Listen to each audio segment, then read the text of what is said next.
का मुश्ताक हो और नेक अयाम को देखना चाहे, वो ज़बान को बदी से और लबों को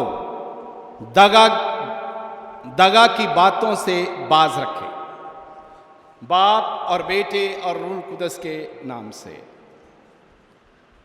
मेरे अजीज भाइयों और बहनों, हम में से कोई भी ऐसा नहीं है जो जिंदगी को प्यार ना करता। सारे लोग जिंदगी को प्यार करते हैं और एक अच्छी जिंदगी गुजारना चाहते हैं, एक खुशहाल जिंदगी गुजारना चाहते हैं, एक बेहतर जिंदगी गुजारना चाहते हैं, एक खुश अखलाकी की जिंदगी गुजारना चाहते हैं, एक हशाश बशाश जिंदगी गुजारना चाहते हैं, एक नेक जिंदगी गुजारना चाहते हैं, एक पाक जिंदगी गुजारना चाहते हैं, एक दुखों से मुबर्रा जिंदगी गुजारना चाहते हैं। और इसके लिए एक खुदा के कलाम में से मुकद्दस पतरस ने आज हमें असूल दिया है, और वो असूल है, जो कोई जिंदगी का मुश्ताक हो, जो कोई जिंदगी का मुश्ताक हो, जो कोई जिंदगी का चाहने वाला हो, जो कोई जिंदगी का तलबगार हो, उसके लिए जरूरी है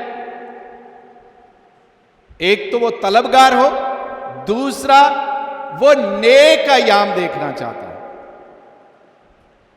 गुड डेज, अच्छे दिन देखना चाहता हूं, खुशहाल दिन देखना चाहता हूं। तो उसके लिए आज मुकद्दस पतरस हमारे सामने एक असूल रख रहे हैं, और वो असूल है, वो जबान को बदी से और लबों को दगा की बातों से बाज रखे। क्या आप सब चाहते हैं कि एक अच्छी जिंदगी चाहें? क्या आप चाहते हैं आप एक नेक जिंदगी गुजारें? क्या आप चाहते हैं कि आप खुशहाल जिंदगी गुजारें? क्या आप चाहते हैं कि एक मुखलस जिंदगी गुजारें? क्या आप चाहते हैं कि एक पाक जिंदगी गुजारें?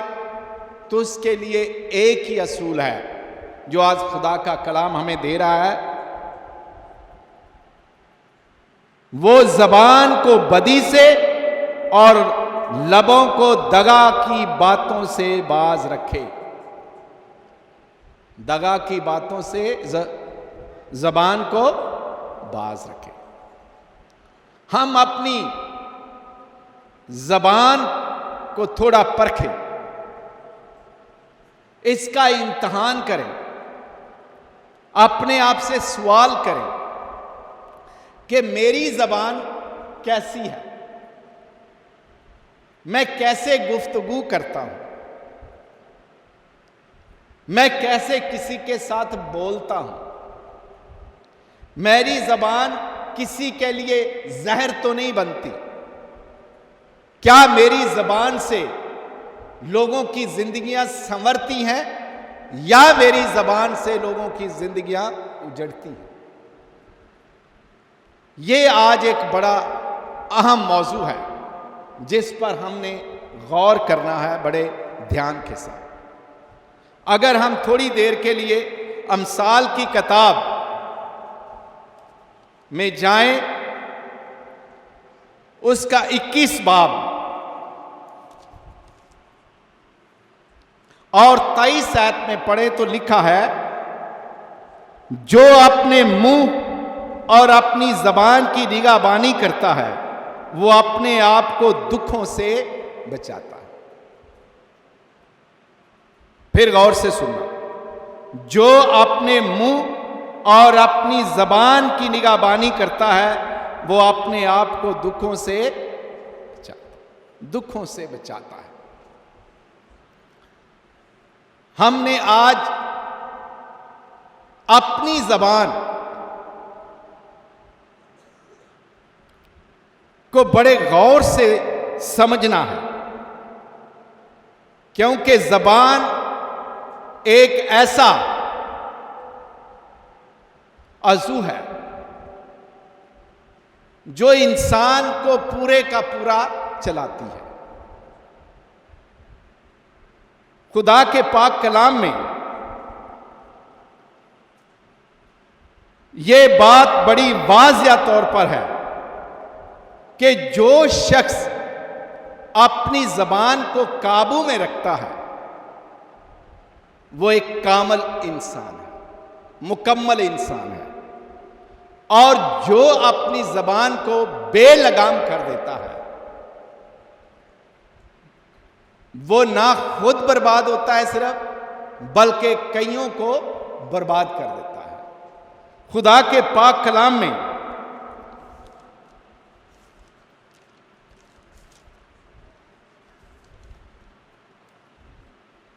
इसको आग से तशबीह दी गई है। अगर यकूब रसूल का खत पढ़े 3 बाब तो उसमें लिखा है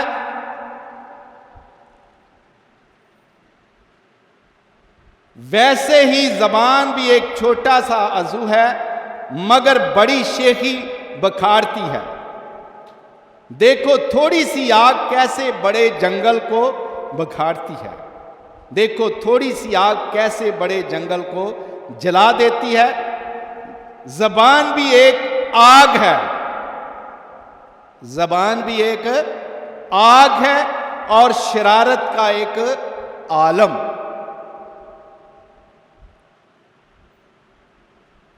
अगर आपने देखा हो जहाज को मलाह कैसे कंट्रोल करता है, वो छोटा सा आला होता है जिसके जरिए उसे कंट्रोल करता है, उसकी सिमत बनाता है। इसी तरह आप जब गाड़ी चला रहे हैं तो स्टीयरिंग कितना बड़ा होता है,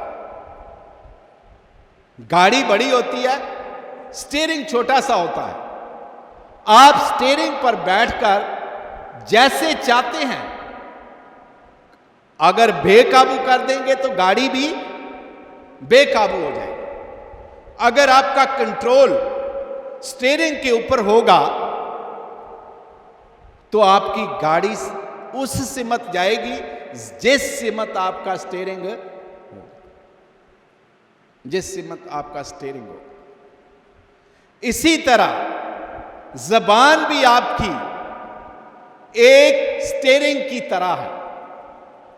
अगर आप अच्छी जिंदगी गुजारना चाहते हैं तो कलाम में लिखा है इसके ऊपर लगाम दो, इसको कंट्रोल में रखो। अगर हम अपनी जबानों को कंट्रोल में नहीं रखते, अपनी जबानों को लगाम में नहीं रखते तो हम अक्लमंद नहीं हैं। क्योंकि खुदा के कलाम में यह भी लिखा है कि जो कोई अपनी जबान को कंट्रोल में रखता है, काबू में रखता है, वो अक्लमंद आदमी की तरह है, वो अक्लमंद की तरह है। क्योंकि उसे पता है क्या कहां क्या बोलना है और कहां क्या नहीं बोलना। और जो बेतुका बोलते जाते हैं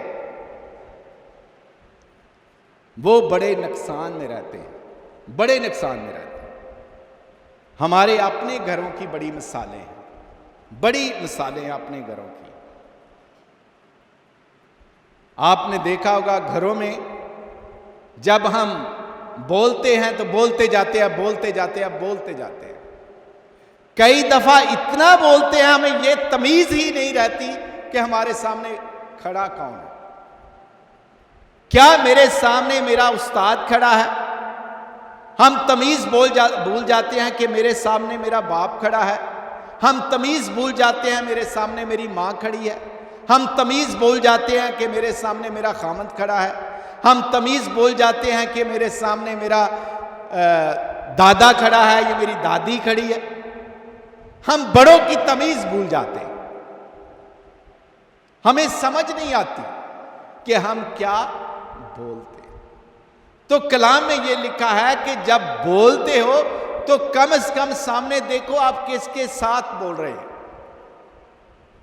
और जिसके सामने बोलते हो पहले उसके रैंक का ख्याल करो, पहले उसको परखो कि आप किसके साथ बोल रहे हैं। अगर आप खुदा के साथ बोल रहे हैं तो आपका रवैया वैसा होना चाहिए कि आप उससे मुखातब हैं।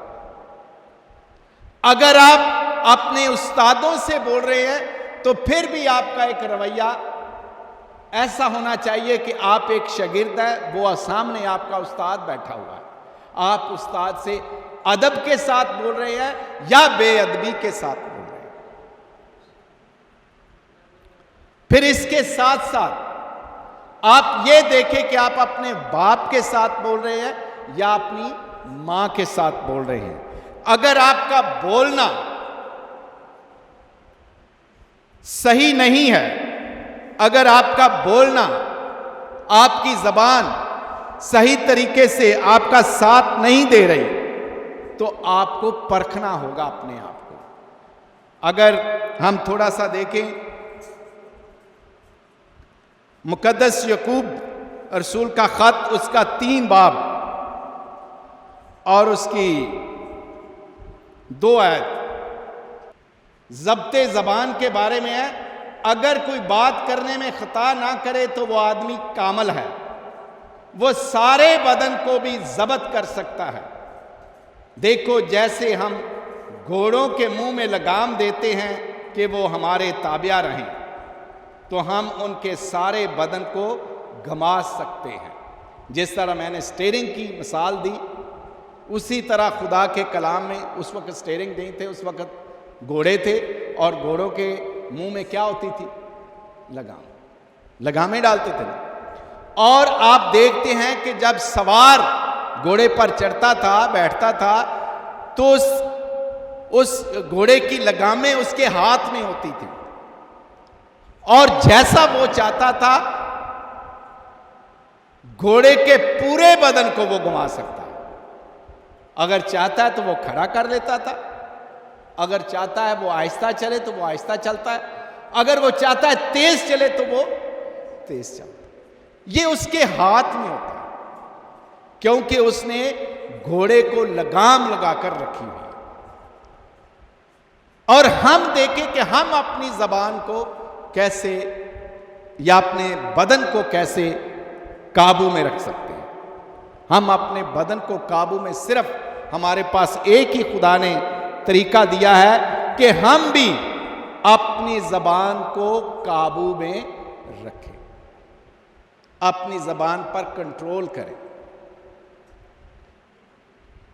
बहुत सारे घर अगर आज बर्बाद होते हैं तो इस जबान की वजह से,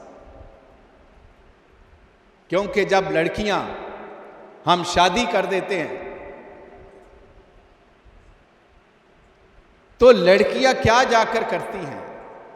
अगर नेक घर की हों, अच्छे घर की हों, तरबियत याफ्ता खानदान से हों,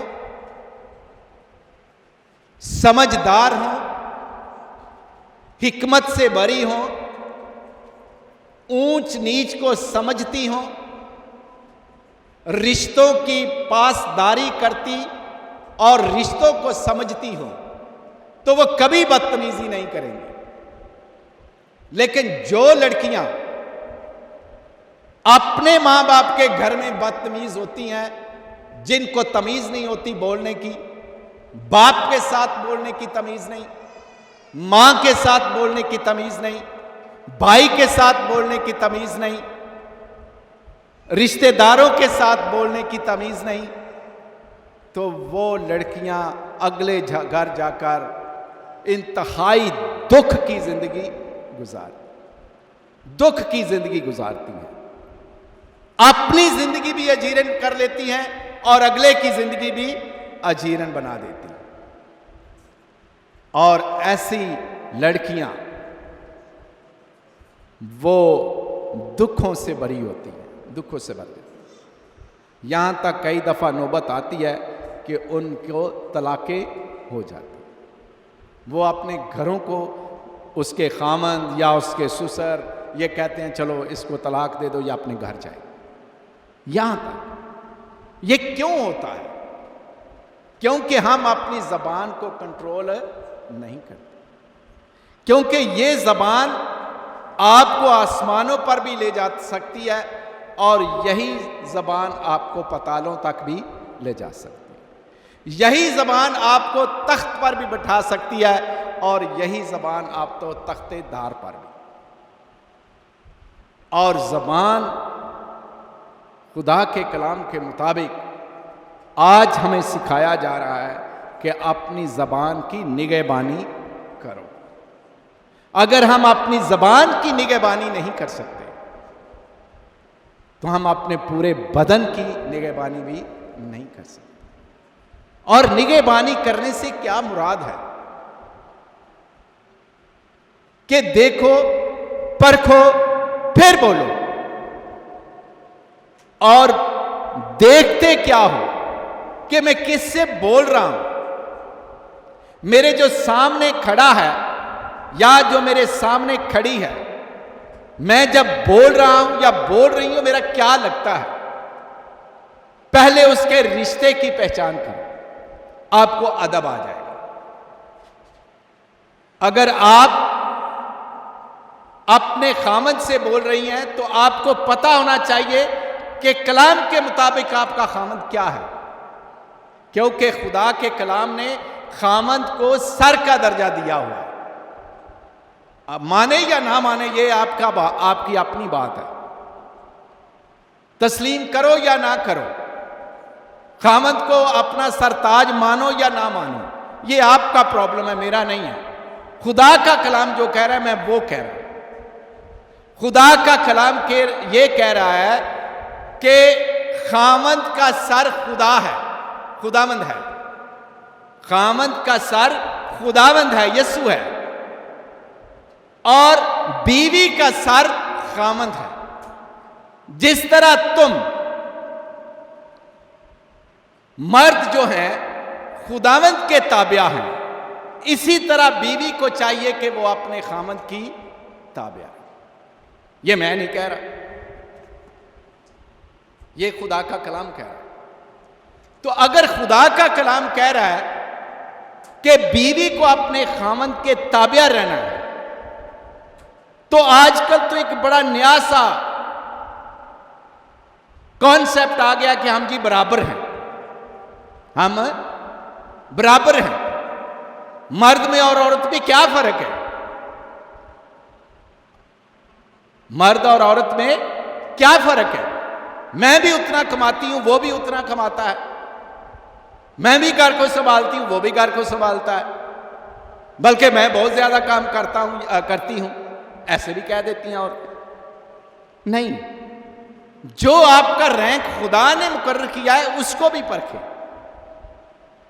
अगर खुदा ने आपको बड़ा किया होता तो आपको कभी कलाम के अंदर यह ना कहा गया होता कि खामन तुम्हारे सर के ताज है, कभी ना कहा गया। लेकिन यहां यह कहा गया है कि तुम अपने खामदों के ताबिया रहो।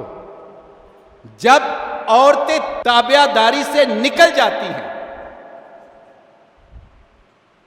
जब औरतें ताबियादारी से निकल जाती हैं, अपने आप को खामद से ऊपर कर लेती हैं, तो फिर घर में ड्रामे नहीं होंगे तो और क्या होगा?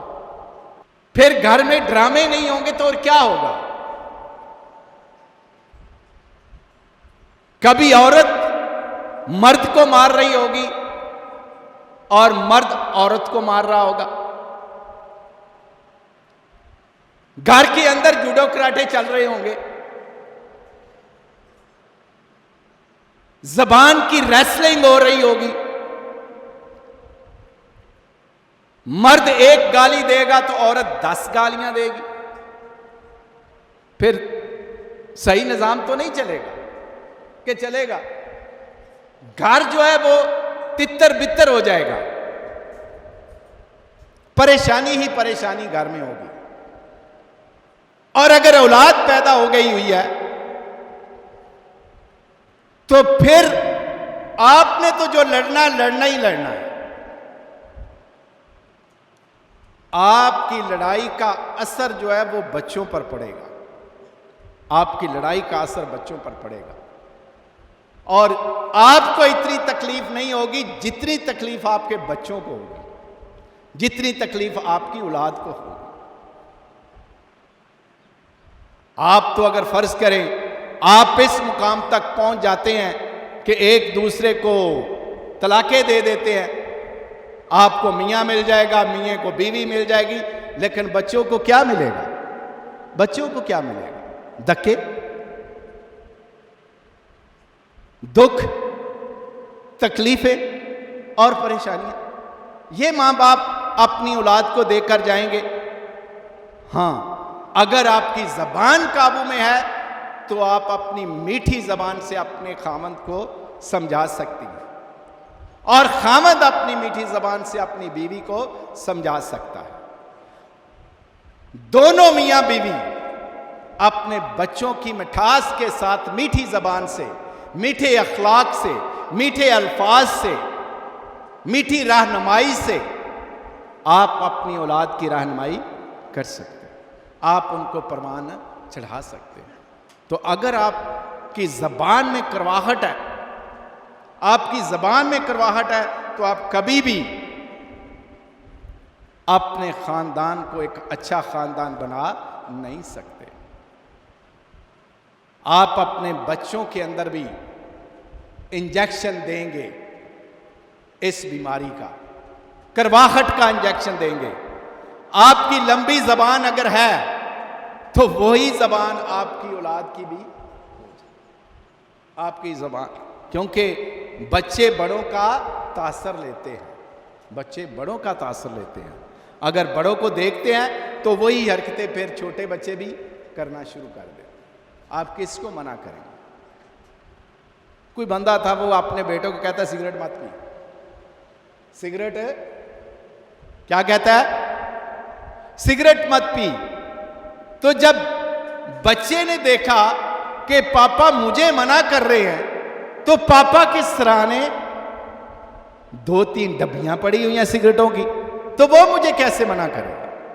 आप कैसे मना करेंगे उसको? आप नहीं मना कर सकते। आप उसी वक्त अपनी औलाद को समझा सकते हैं, मना कर सकते हैं, जब आप नहीं करते।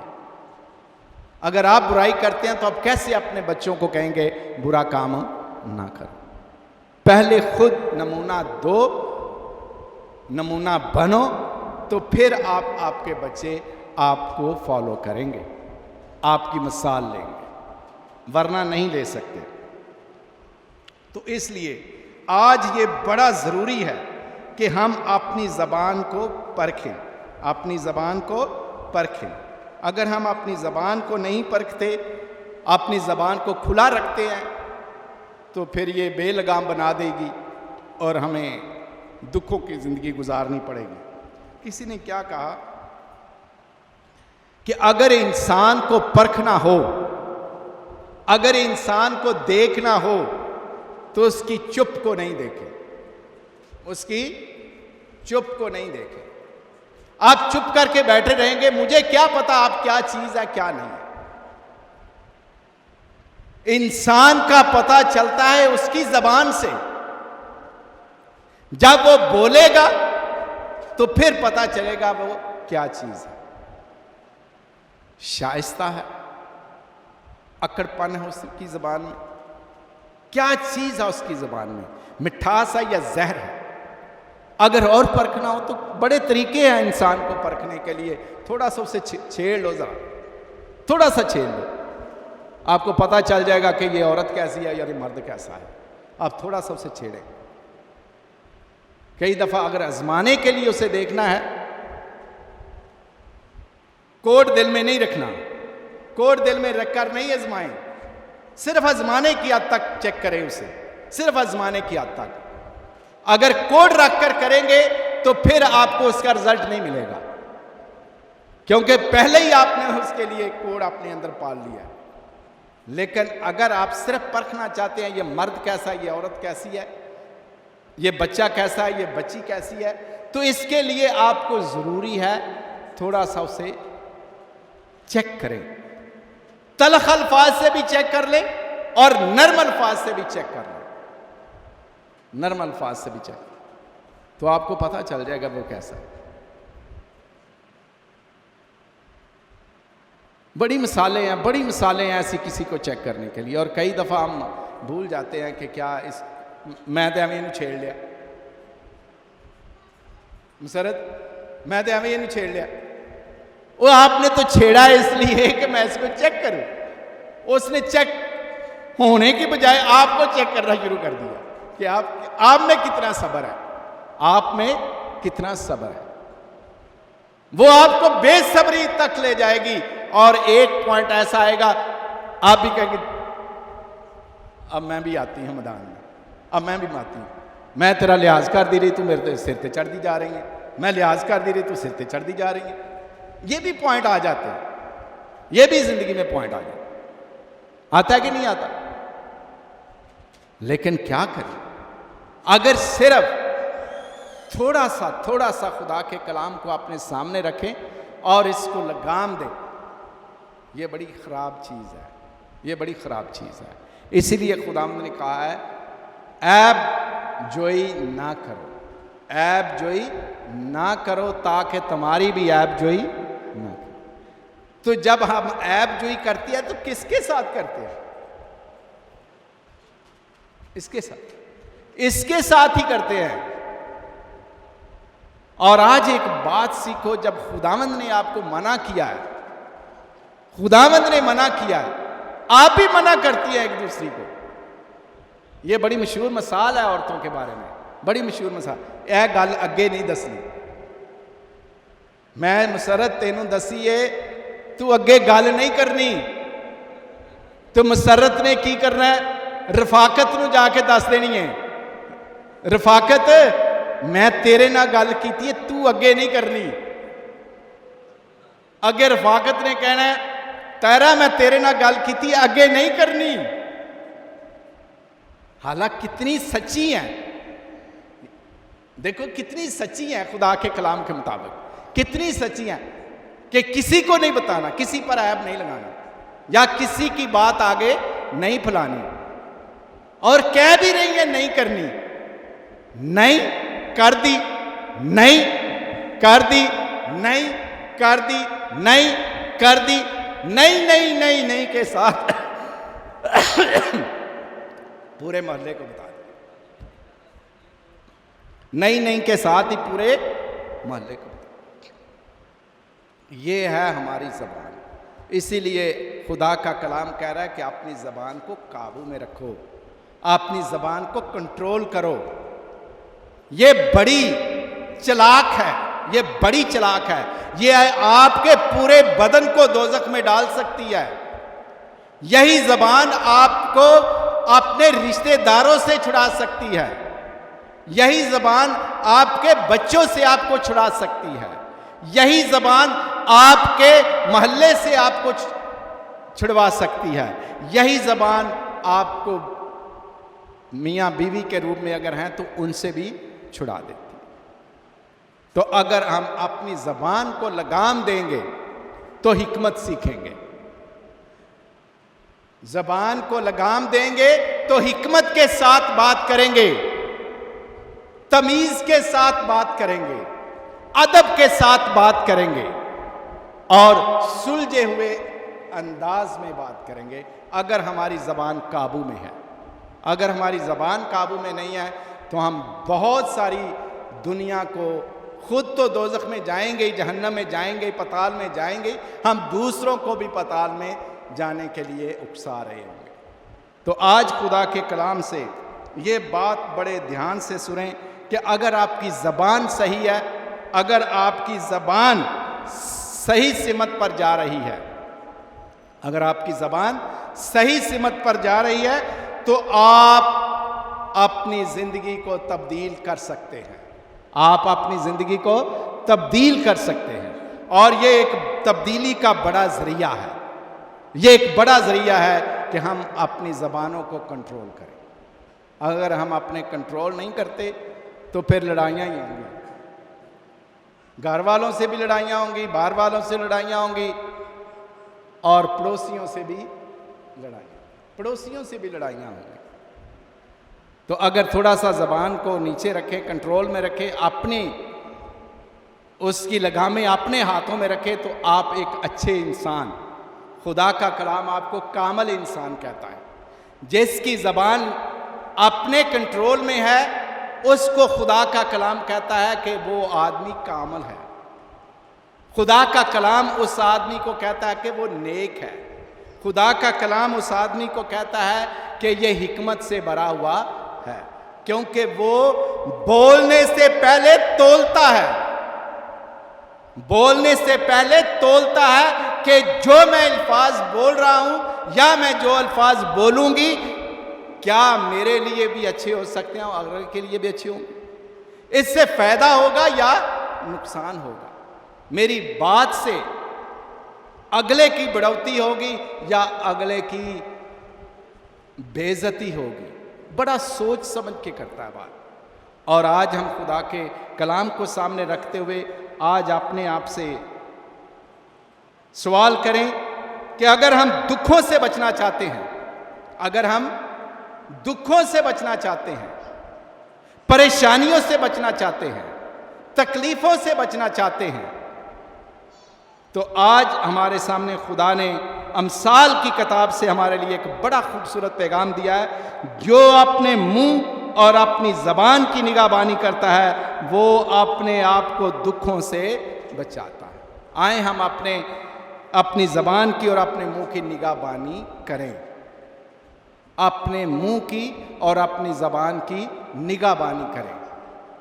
अगर आपकी ज़बान पर निगाहबान बैठा रखा, खुदा से दुआ करें कि खुदा अपना पाक फरिश्ता हमारे मुंह के ऊपर बैठा दे, जो हमारी निगाहबानी करे, हमारी निगाहबानी करे, ताकि हमसे कोई ऐसा अमल या ऐसी बात ना हो जाए जो दूसरे के लिए तकलीफ का सबब बन जाए, जो दूसरे के लिए दुख का सबब बन जाए।